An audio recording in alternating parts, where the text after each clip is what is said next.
What is it? Well, for over a century, we fought for the independence of this nation. To make this nation free, we worked for over a century. A lot of life was sacrificed. Due to lack of vision, we sacrificed many more after we got our independence in the name of partition. Now, with one partition, you have seen 1 million people, over 1 million people dead and over 15 million people crossing borders from both sides, suffering. Human suffering is human suffering for me. It doesn't matter which side it's happened. So people have suffered, and in 70 years, still a whole lot of them are still not even settled on both sides of the border. And how is it that we have such a short sense of memory that we can once again talk of another break? So we must decide this. In my heart is very clear. First one thing is, make it clear to all the Indians what is India and what is not India. Please do this. Don't keep the ambiguity continuing forever. Just 100%, this is our country, this is not our country, let us focus on what we need to do for the well-being of these people, rather than going on endlessly debating, where is the border? How long will you debate? 2 generations of people are gone after independence and still you're debating the same thing. This is the time. If nation's consciousness is somehow awakened because of a shocking incident, please make up your mind now and work for that goal, because the sovereignty of the nation is important. For me, within my heart, well, it would be fantastic if we lived here as global citizens and we're capable of embracing each other and living here wonderfully. That would be fantastic. What would be your message to the government? I'll come. But we have not come there. Still, nation is the largest human entity you can address. If you want to address human well-being, you can only address it as a nation. You cannot address it as a globe. We don't have the mechanics to do such a thing. So, this nation, over 1.3 billion people, is a world by itself. So if we want to take these people towards fulfillment of their lives in this generation, the most important thing is we decide in terms of geography what is our nation, what is not our nation, and what do we stand for this. So protecting this is our business and our duty. Unfortunately, if cruel things happen, they happen. It is not our intent. I am not even talking about retribution, revenge. No, this is not our nature. But solution for this nation is important. That people of this nation can prosper is an important duty that the leaders of this nation owe to every citizen in this country. For that, it is very important that our borders are quiet, because the service and sacrifice of our soldiers is the basis. It is upon that foundation that you write your poetry, I do my spirituality, he does his yoga, somebody does his business. For all this, the basic foundation is the stable situation in the country. If we don't create that, we are failing in our fundamental duty, we are not being peaceful, we are just being naive. All right. Thank you very much to Sadhguru and to Baba Ramdev. On that note, thank you very much. Unfortunately, we've had to wind this one quickly, but thank you very much. Can we have a round of applause for Sadhguru and Baba Ramdev and for Prasoon Joshi for this fascinating conversation on mantras for a new India. Thank you very much. Ladies and gentlemen, can we have... That will be a part of the entire process. Given the confines of the law, I am aware of my responsibilities and also my rights, and so should every citizen when they come onto social media. The Congress party says that their deal was about 500 odd crores per aircraft. How do you respond to that, first of all, politically? You can go into 10 shops wanting to buy something. You didn't end up buying it at all. How does it matter what price was quoted to you when you didn't buy?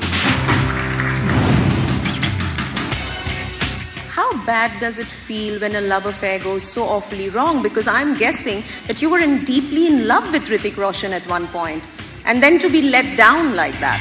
What does it feel like? I want to know. Kangana, you're a bad influence. You're a bad girl who's a bad influence, and you're a badass feminist. Thank you.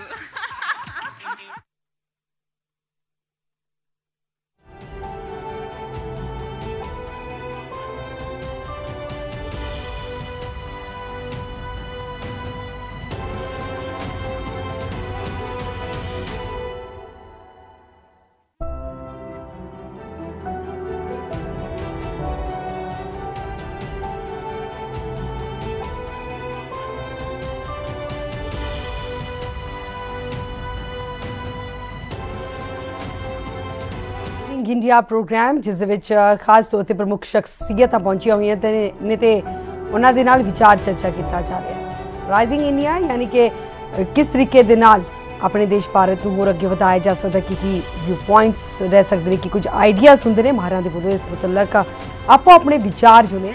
Pleasure to welcome on stage for our second panel discussion 3 leading lights from corporate India and 2 of India's go-to persons on policy making. I request our audience to kindly take your seats once again. What links God's own country, incredible India, make in India and startup India? If you said Amitabh Kant, then you would be right. As one of India's most dynamic bureaucrats, Mr. Kant has a stellar record, whether as industry secretary or the man who thought up the Atithi Devo Bhava campaign to involve taxi drivers and guides and immigration officials in the development of tourism. He is now the CEO of Niti Aayog, which is catalyzing development across the country. Can we have a round of applause for Mr. Amitabh Kant? Ajay Singh helped start SpiceJet in 2005. He exited from the airline in 2010 before buying it back again from near shutdown in 2015, scripting one of the most remarkable turnaround stories in global aviation. Mr. Singh is also a keen sports person. He's the president of the Boxing Federation of India. He's also a vice president of the Indian Olympic Association. But his most famous story, one which I'm sure he will regale his grandchildren with, goes something like this. In January of 2014, inside a Lutyens bungalow here in Delhi, a core group of the BJP's top strategists went back and forth on which catchphrase they should use as the election slogan. Ajay Singh made a spur-of-the-moment proposal pitching for the now famous catchphrase, Ab ki baar Modi Sarkar. Ladies and gentlemen, put your hands together for Ajay Singh. Fiscal policy making in India, it is sometimes said it's about finding the right equilibrium between North Block in New Delhi, which houses the Finance Ministry, and Mint Street in Mumbai, which is where the RBI headquarters is. Who would know this better than Mr. Subhash Chandra Garg, who is the Secretary, Department of Economic Affairs, Ministry of Finance. As the Economic Affairs Secretary, Mr. Garg plays a key role in drafting India's biggest fiscal policy exercise, the Union Budget. He also serves on the board of the RBI. Ladies and gentlemen, please put your hands together for Mr. Subhash Chandra Garg.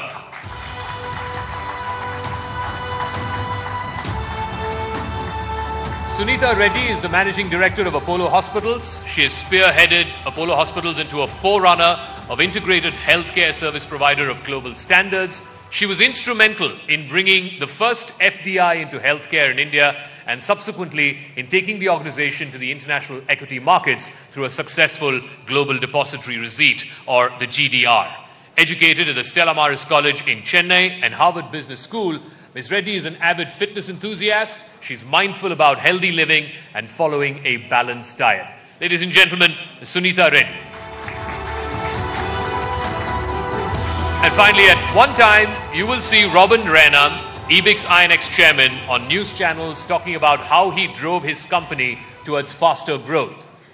Right next second, you will see pictures of him in slums, miles away from the hustle and bustle of a metropolis. He is trailblazing, both in business and in charity, and leaves other company executives no excuse not to follow his trail.